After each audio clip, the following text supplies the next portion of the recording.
चाहिए, उससे अलग कुछ काम कर रहा है तो उसके ऊपर कार्रवाई होगी। नहीं, मतलब आप साहूकारी प्रथा को मान्यता दे रहे हैं अगर सेम टर्म पे दे रहा है तो? आपकी जानकारी के लिए साहूकारी प्रथा को हमारे देश में मान्यता ही है। हमारे देश में कानूनन किसी भी व्यक्ति को साहूकारिता का लाइसेंस लिया जा सकता है और कृषि का कर्ज भी वो दे सकता है, ये हमारे देश का कानून है। लेकिन जो लोग प्रताड़ित हुए वो इनसे नहीं हुए, वो प्रताड़ित किससे हुए? वो प्रताड़ित हुए जो अवैध साहूकार है, जिन्होंने कभी लाइसेंस ही नहीं लिया। क्योंकि जब आप लाइसेंस लेते हो तो आपको लेजर रखना पड़ता है, क्या लिया क्या दिया दिखाना पड़ता है, उसका इंस्पेक्शन सहकारिता का विभाग करता है, उसमें ऑडिट होता है। और इसलिए ये अवैध साहूकारों ने किया, लेकिन वैध साहूकारों ने भी बदमाशियां की और हमने उनके ऊपर कार्रवाई की। कुछ वैध साहूकारों ने जमीनें लिख ली और जमीनें लाइसेंस है उनके पास, लेकिन जमीनें ले ली और उस पर कब्जा कर दिया। ऐसे लोगों के ऊपर हमने कार्रवाई की और वो जमीनें वापस दी। और इतना ही नहीं, तो साहूकारों के कर्जे से हमने किसानों को मुक्त करने के लिए जिन्होंने वैध साहूकारों से कर्जा लिया था उनका कर्जा हमने वापस किया, और साथ में जिन्होंने अवैध साहूकारों से कर्जा लिया था उनको हमने कहा आप कंप्लेंट कीजिए, आपके डॉक्यूमेंट्स हम वापस करेंगे, एक पैसा आपने देने की आवश्यकता नहीं है। लेकिन इसके साथ में एक चीज और कहना चाहता हूं, अगर साहूकारों के चंगुल से हमें किसानों को बाहर निकालना है तो हमको फॉर्मल इंस्टीट्यूशन ऑफ क्रेडिट ये तैयार करना पड़ेगा। आपको आश्चर्य होगा, आज भी महाराष्ट्र में 45 से 55% ऐसे किसान हैं जिनको इंस्टीट्यूशनल क्रेडिट फैसिलिटी नहीं है। और जब 12-12 बैंकें कोलैप्स हो जाती है तो उनके पास इंस्टीट्यूशनल क्रेडिट फैसिलिटी रहती नहीं है। और इसलिए जब तक हम ये इंस्टीट्यूशनल क्रेडिट फैसिलिटी तैयार नहीं करेंगे, और उसी पर हमने जोर दिया है, हमने अभी अपेक्स बैंक को ये कहा है कि अगर नेशनल हमारी जो जिला बैंक है वो काम नहीं कर सकती तो सीधे पैक्स को पैसे दीजिए। जहां पर पैक्स काम नहीं करती वहां दूसरे जिले की जिला बैंक अगर काम करना चाहती है तो उसको आप अलाउ कीजिए, ताकि हम इंस्टीट्यूशनल क्रेडिट फैसिलिटी के भीतर अगर उसको लाएंगे। हमारी सरकार ने क्या निर्णय किया, देखिए इससे पहले जब सूखा होता था तो सूखे में किसान का कर्जा ये स्थगित किया जाता था, लेकिन उसी साल से 3 साल के लिए वो स्थगित किया जाता था और उसी साल से उसको 12% ब्याज भरना पड़ता था। अब जिसकी फसल ही नहीं हुई वो 12% ब्याज भरेगा कहां से? और इसलिए हमने ये निर्णय किया कि जो सूखाग्रस्त किसान है उनका जो कर्जा है उसको हमने स्थगित किया, उसकी मियाद 5 साल की।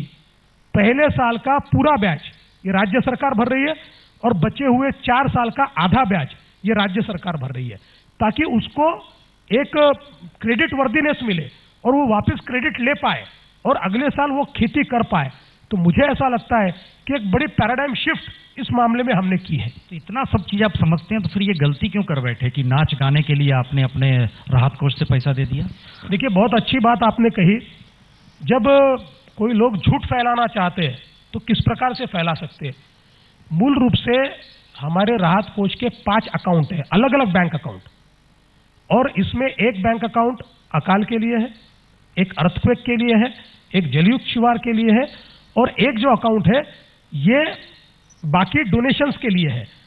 और जिसमें से 25% पैसा ये सांस्कृतिक कार्यक्रमों के लिए आरक्षित है, जिसमें 60 करोड़ रुपया का प्रावधान ये सांस्कृतिक कार्यक्रमों के लिए आरक्षित है। अब उसमें से भी हम किसी को पैसा मूलतः देते नहीं है, क्योंकि राज्य की स्थिति अभी ये सारा सूखा वगैरह है। हमारे राज्य सरकार के कुछ कर्मचारी ये एक परफॉर्मिंग आर्ट्स ओलंपियाड ये होने वाला है बैंकॉक में, इसमें वो सिलेक्ट हुए और पिछले 5 सालों में उन्होंने 20 अवार्ड्स उनको प्राप्त हुए। और ये कर्मचारी हमारे पास आए और उन्होंने हमको ये कहा कि चूंकि हम राज्य सरकार के कर्मचारी हैं, हम दूसरी हॉस्पिटैलिटी नहीं ले सकते, हम किसी की स्पॉन्सरशिप भी नहीं ले सकते, और एक अच्छा मौका हमको मिला है, इस ओलंपियाड में हम सिलेक्ट हुए हैं और इसलिए आपने हमको मदद करनी चाहिए।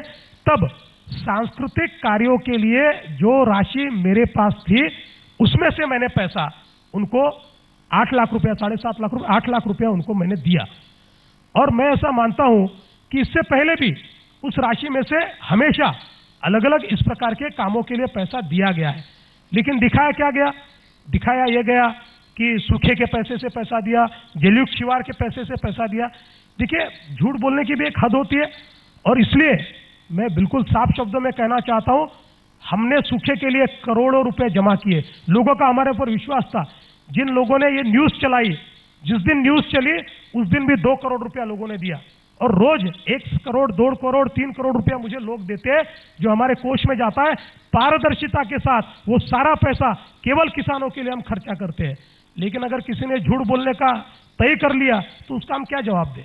इसका एक उपाय है कि आप इसको नेट पर डाल दीजिए और राहत कोष के तहत जो पैसा जहां से आ रहा है और जा रहा है, इसका जिक्र हमें लगता है एक वक्त बहुत पहले हुआ जरूर था कि महाराष्ट्र में भी ऐसा होगा कि जो राहत कोष का पैसा है वो ट्रांसपेरेंसी के साथ रहेगा। ये व्यवस्था कर दीजिए। नहीं, बिल्कुल। आपकी जानकारी के लिए, जितना पैसा हम जमा करते हैं, किसी को भी राहत कोष से देते हैं, वो सारा पैसा हमारा वायर ट्रांसफर है, आरटीजीएस होता है। इसका पूरा बैलेंस शीट और अकाउंट तैयार होता है, और साल के अंत में उस अकाउंट को हम दिखाते हैं। हाँ, ये भी हम कर सकते हैं कि अगर किसी को, और इसीलिए जब किसी ने आरटीआई में मांगा, हमने छुपाया नहीं, हमने तुरंत दे दिया। लेकिन आरटीआई में देते समय उनको भी ये पता था कि ये कौन से कोष से पैसा गया हुआ है, पर वैसी जानकारी देते तो उससे खबर थोड़ी बनती। नहीं, आपको 2 फ्रंट पे लड़ना है। एक तरफ किसान का स्थिति है, दूसरी तरफ एक पश्चिम महाराष्ट्र भी है, मुंबई भी है। आप दुनिया में जाते हैं पैसा मांगने के लिए कि निवेशक आप आ जाइए, निवेशक आप आ जाइए, ये कहने के लिए जाते हैं पूरी टीम के साथ। लेकिन निवेशक देखता है कि महाराष्ट्र में हो क्या रहा है, मुंबई में क्या हो रहा है, जिस स्थिति में लोग भयभीत होते हैं। तो निवेशक तो कबूतर की तरह है, एक कबूतर आएगा तो दूसरा आएगा, तीसरा आएगा, वो नहीं आ पाएगा। तो आपका गवर्नेंस जो है, जहां पर नजर आना चाहिए वहां पर नहीं नजर आता है। इससे इनकार है? बिल्कुल इनकार है। वो इसलिए है कि जितने बड़े पैमाने पर निवेशक आज महाराष्ट्र में आ रहे हैं, शायद ही और कहीं जा रहे हैं। और इस साल सबसे ज्यादा निवेश और खासकर सबसे ज्यादा एफडीआई ये महाराष्ट्र में हुआ है।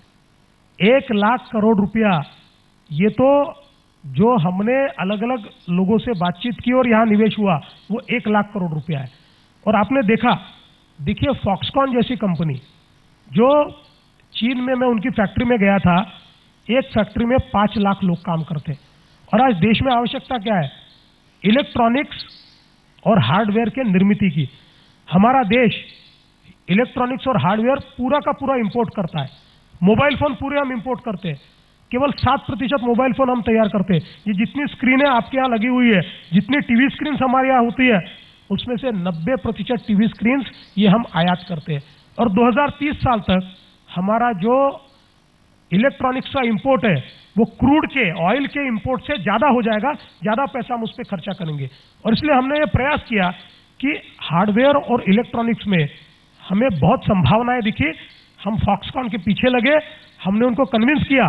7 बार उन्होंने यहां आकर महाराष्ट्र की सारी परिस्थिति का जायजा लिया, अलग राज्यों में भी हो गए, और अंत में उन्होंने ये तय किया हम इन्वेस्टमेंट महाराष्ट्र में करेंगे।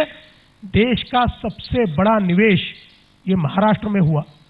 जनरल मोटर्स का $2 बिलियन का निवेश, पॉस्को का 2 से ज्यादा बिलियन डॉलर्स का निवेश। ऐसे लगातार निवेशक विदेशों से यहां पर आ रहे हैं, और इतने बड़े पैमाने पर निवेश यहां पर हो रहा है, तो इसका सीधा मतलब यह है कि निवेशकों का कॉन्फिडेंस जो है वो महाराष्ट्र में है, और वो कॉन्फिडेंस हमने वृद्धिंगत किया है। सिर्फ पैसा तो नहीं आएगा, कुछ अधिकारी भी आएंगे। हम जहां तक समझ पा रहे हैं, फॉक्सकॉन कंपनी का जो जिक्र आप कर रहे हैं या जनरल मोटर का जिक्र जो कर रहे हैं, तो 6 देशों के लोग हैं वहां पर अधिकारी के तौर पर फॉक्सकॉन की कंपनी में, और उन देशों में बीफ भी खाया जाता है। आपके यहाँ तय आप ही करते हो क्या खाएंगे, क्या संगीत सुनेंगे। बड़ा मुश्किल है ये, उन लोगों के ज़हन में मैसेज रहता है ये। आपकी जानकारी के लिए मैं आपको बता देना चाहता हूं कि ये जो बीफ बैन की बात लगातार उठती है, हमारे देश के 25 राज्यों में ये बैन है। और हमारे यहां पर गोमांस आज हमने बैन नहीं किया, ये 70 से बैन है। हमने केवल उसमें क्या किया, तो 1997 में एक सरकार ने कानून तैयार करके केंद्र को भेजा था, जिसमें गौवंश की हत्या के ऊपर उन्होंने बैन लगाया था। और लगातार राष्ट्रपति जी सरकार को पूछते थे कि इसको मंजूर करना चाहिए या नहीं मंजूर करना चाहिए, आपका मत क्या है। 15 साल तक पुरानी सरकार ने उसके ऊपर हाँ भी नहीं कहा और ना भी नहीं कहा, क्योंकि उनको पता था कि हाँ कह दिया तो एक कम्युनिटी नाराज हो जाएगी, ना कह दिया तो शायद दूसरी कम्युनिटी के ऊपर असर होगा, और राजनीति के लिए उन्होंने उसके ऊपर कभी भी, देखिए उन्होंने कमेटियां बनाई उसके ऊपर राज्य सरकार ने, और राज्य सरकार की कमेटियों ने सिफारिश की कि आपने इसको मान्यता देनी चाहिए, लेकिन कभी भी उसके ऊपर उन्होंने कोई तवज्जो नहीं दी। हमारी सरकार आने के बाद सम्माननीय राष्ट्रपति जी ने पूछा कि आपकी विधानसभा ने इसको मंजूर करके हम तक भेजा है, आपकी सरकार का मत भेजिए ताकि हम इसको मंजूर या नामंजूर कर पाए। हमने कहा इसको मंजूर कीजिए। और आपकी दूसरी जानकारी के लिए, आज भी सबसे ज्यादा बीफ ये महाराष्ट्र से ही एक्सपोर्ट होता है, और ये सारा का सारा बीफ जो है ये बफेलो का है। हमारे देश में और महाराष्ट्र में और बाकी जगह भी सबसे ज्यादा मीट ये बफेलो का होता है, बीफ बफेलो का होता है, और इसके ऊपर कोई बंदी नहीं है। इसका मतलब ये है कि जो बात प्रधानमंत्री ने कही, पिंक रेवोल्यूशन का जिक्र जब इलेक्शन से पहले किया था, और आप जिस दिशा में जा रहे हैं उसमें दो अलग अलग रास्ते हैं। इस देश के भीतर सबसे ज्यादा एक्सपोर्ट बढ़ चुका है, बिल्कुल। जो एक्सपोर्ट बढ़ा है वही मैं आपको बताना चाहता हूं कि वो बफेलो मीट का, बीफ का एक्सपोर्ट होता है, जिसके ऊपर कोई बंदी नहीं है, वो लगातार हो रहा है। इसका मतलब यह है कि जो हिमाचल प्रदेश की हाईकोर्ट ने कहा है कि गौवंश की सुरक्षा के लिए, आप क्या गौवंश का जिक्र किया है, गौवध का नहीं किया है, गौवंश का मतलब सारी चीजें उसमें आ गई, और जो स्थिति इस देश के भीतर है उसमें आपकी सहमति है कि गौवंश पे पूरी तरह प्रतिबंध लग जाना चाहिए? देखिए हमारे राज्य ने तो लगाया है। नहीं, आप बफेलो का जिक्र भी कर रहे हैं, गौवंश में देखिए तो बफेलो ये गौवंश में नहीं आता सर। गौवंश में हर बकरी भी आ जाती है। नहीं आती, ये हो जाती नहीं आती साहब, नहीं आती। बफेलो भी नहीं आती? नहीं आती, सिर्फ गाय होता है। गाय बैल जो गौ का वंश है उसमें आता है, उसमें बफेलो भी आ जाता है। नहीं आती है साहब। आप नया कानून बनाएंगे तो मुझे पता नहीं, कानून नहीं, पर जो हमने कानून तैयार किया है, जिसको हाईकोर्ट ने मान्यता दी है और जिसको सभी ने मान्यता दी है, उसमें गौवंश में बफेलो नहीं आती है। नहीं, ये महत्वपूर्ण इसलिए क्योंकि हिमाचल की जो हाईकोर्ट है ना, उसके भीतर में ये लिखा हुआ था। नहीं देखिए, वो तो मैंने पढ़ा नहीं है, हाँ। पर जहां तक मेरी जानकारी है, जिसको हाईकोर्ट और सुप्रीम कोर्ट ने इससे पहले भी अप्रिशिएट किया है, और संविधान में हमारे directive principle of state policy है, उसमें भी जो चीजें कही गई है, इसमें भी कुछ इससे पहले हाईकोर्ट और सुप्रीम कोर्ट तक केसेस गई थी, उसमें भी उसको अप्रिशिएट किया गया है। गोवंश में बफेलो नहीं आता है। एक मुश्किल ये हो जा रही है कि गोवध या गोवंश का जिक्र होते ही अचानक झटके में एक हिंदुत्व शब्द आ जाता है। आपने अच्छा किया, सनातन संस्था के एक एक्टिविस्ट को अरेस्ट भी किया गया पंसारे की हत्या में। दिल्ली में भी कुछ दिन पहले केरल हाउस में जो कुछ हुआ, मान्यता क्या है बतौर मुख्यमंत्री आपकी राज्य की? क्या ये गलत हिंदू शब्द के जरिए, हिंदुत्व कट्टरवाद के जरिए इस देश के भीतर कुछ लोग बरगला रहे हैं, उन सब पे प्रतिबंध लगना चाहिए या उनकी बात सुनी जानी चाहिए? देखिए, पहली बात तो यह है कि हिंदुत्व क्या है। हिंदुत्व एक जीवन पद्धति है, और इस जीवन पद्धति में सबसे ज्यादा महत्व सहिष्णुता को है। ये भारत की संस्कृति इसलिए जीवित रही कि इस संस्कृति में ये शक्ति थी कि जितने आक्रांताओं ने इस पर आक्रमण किया, अपनी संस्कृति के, हिंदू संस्कृति के मूल तत्व को बरकरार रखते हुए अलग अलग संस्कृतियों को हमने अपने आप में समाहित किया। और इसलिए आप अगर देखें तो दुनिया ने जिनको नकारा, वे सारे इस देश में आए, और इस देश में उनको जगह मिली, उनको पनाह मिली, और इस देश की संस्कृति के साथ वो हमेशा आगे बढ़ते रहे। और इसलिए मैं ऐसा मानता हूं कि हिंदुत्व ये सहिष्णुता है, ये एक जीवन की पद्धति है, और इस जीवन की पद्धति को मानने वाला, वो किसी भी धर्म का हो, किसी भी पूजा पद्धति का हो, हम उसको अलग नहीं मानते। और जहां तक कुछ लोगों का सवाल है, जो लोग हिंदुत्व के नाम पर अगर गलत काम करते होंगे, तो मेरा मानना सीधा है, संविधान ने ऐसा कोई हक किसी को दिया नहीं, न मेजॉरिटी को दिया है न माइनॉरिटी को दिया है। कोई भी अगर संविधान सम्मत काम करेगा तो इस देश में वो उसका सम्मान होगा, और संविधान से अलग काम कोई भी करेगा, वो मेजॉरिटी हो, माइनॉरिटी हो, जात हो, धर्म हो, कोई भी हो, उसके ऊपर कार्रवाई होगी। इसका मतलब आपका हिंदुत्व अलग, शिवसेना का हिंदुत्व अलग?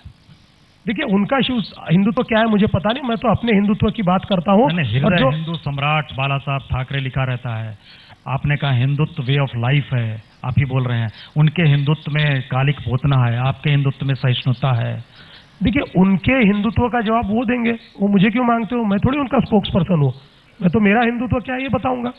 इसका मतलब है कि हिंदुत्व भी पार्टी देखती है, हिंदुत्व भी पार्टी के लिहाज से चेंज होगा। नहीं, मैं नहीं मानता। देखिए, मूल रूप से जो हमारी मान्यताएं हैं उनकी ओर देखने का अलग अलग व्यक्ति का अलग अलग नजरिया हो सकता है, लेकिन इसका जो मूल तत्व है वो तत्व कभी बदल नहीं सकता। जिस प्रकार से स्वामी विवेकानंद जी ने बहुत साफ शब्दों में ये कहा था कि भारत की संस्कृति और हिंदू जीवन पद्धति एक सागर की तरह है। अलग अलग विचार, अलग अलग पंथ, अलग अलग धर्म ये नदियों की तरह है, जो नदियों की तरह बहते हुए आती है और एक सागर में समाहित होकर एक सत्य की ओर जाती है। उस सत्य को आप किसी भी नाम से पुकार लीजिए। और मुझे ऐसा लगता है कि स्वामी विवेकानंद से बड़े हिंदुत्ववादी और तो कोई थे नहीं, और इसलिए इतने स्पष्ट शब्दों से इस जीवन पद्धति का, इस हिंदुत्व का उन्होंने जो व्याख्या दी है, मैं ऐसा मानता हूं उससे बेहतर व्याख्या नहीं हो सकती। आखिर में बताइए, आप मुश्किल में है ना शिवसेना के साथ सत्ता चलाते हुए? नहीं जी, कोई मुश्किल नहीं है। आप लोगों को लगता है, देखिए अभी 1 साल मेरा पूरा हो रहा है, 31 तारीख को होगा। हो गया सर, कल तो 1 साल 1 दिन हो जाएगा। नहीं 31 को चाहिए, अब 30 तारीख आ जाए। नहीं, अभी 31 तारीख जो आएगी हाँ। वो 1 साल मेरा पूरा होगा। उस दिन शपथ ली थी मैंने। हाँ। लेकिन वो छोड़ दीजिए।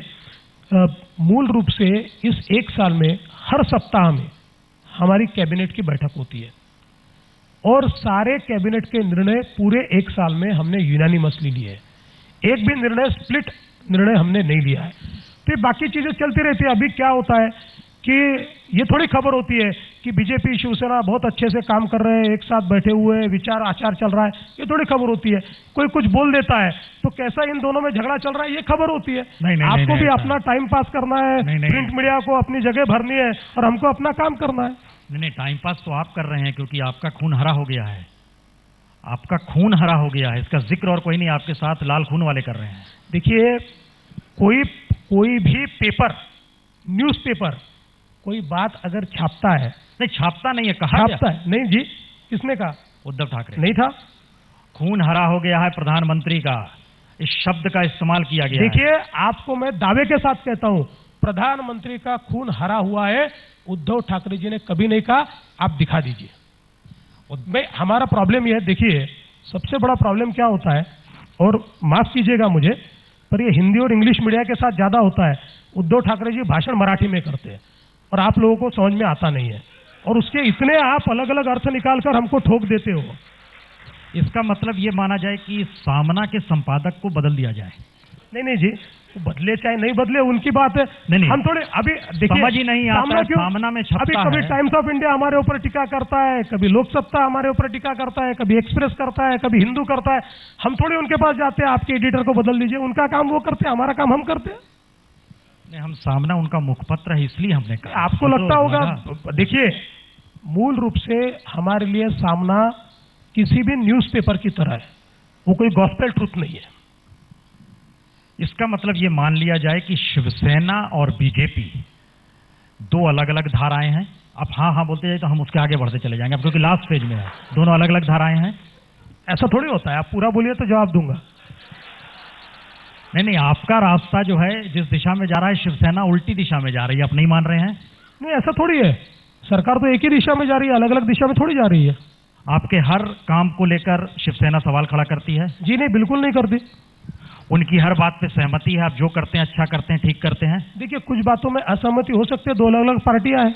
वो कौन सी बात होगी जिस पे लेकर असहमति है? नहीं, किसी भी बात पर हो सकती है। ऐसे थोड़ी है कि उनके विचारों में एक आधी चीज नहीं पटती होगी तो वो उसकी असहमति प्रकट करेंगे। 2 अलग अलग पार्टियां। मैंने पहले ही कहा, हमारे आचार विचार और कार्य संस्कृति में कुछ न कुछ भिन्नता होगी, तभी हम 2 पार्टियां हैं।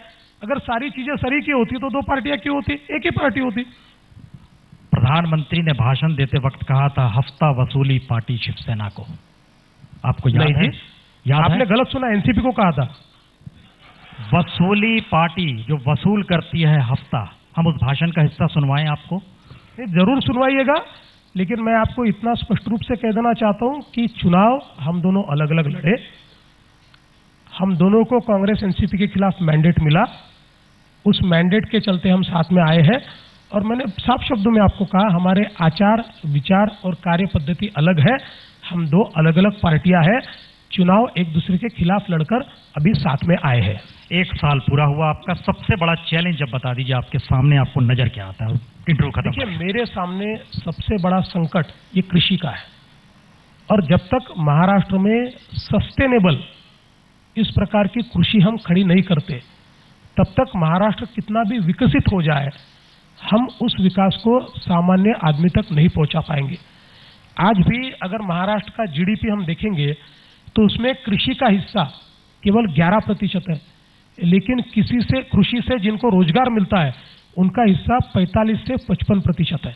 तो इसका मतलब यह है कि कृषि में 2 प्रकार के संकट है, एक जो कृषि उपज है उसकी उत्पादकता बढ़ाना, और दूसरा कृषि के ऊपर रोजगार के लिए जो भार है उसको कम करके उसमें आवश्यक जितना रोजगार पैदा होता है उतने ही लोग उसमें रहे, और बचे हुए लोगों को हम रोजगार का दूसरा अवसर दें, उनको मैन्युफैक्चरिंग में, इंडस्ट्री में हम लाएं। ये जब हम कर पाएंगे तब मुझे ऐसा लगता है कि एक सस्टेनेबल कृषि तैयार होगा, हमारी जो जनसंख्या है उनको हम कुछ न कुछ पैमाने पर रोजगार दे पाएंगे और महाराष्ट्र आगे बढ़ेगा। टारगेट 2019? टारगेट 2019 ये सूखा मुक्त महाराष्ट्र। बहुत बहुत शुक्रिया, बहुत बहुत शुक्रिया फडणवीस जी।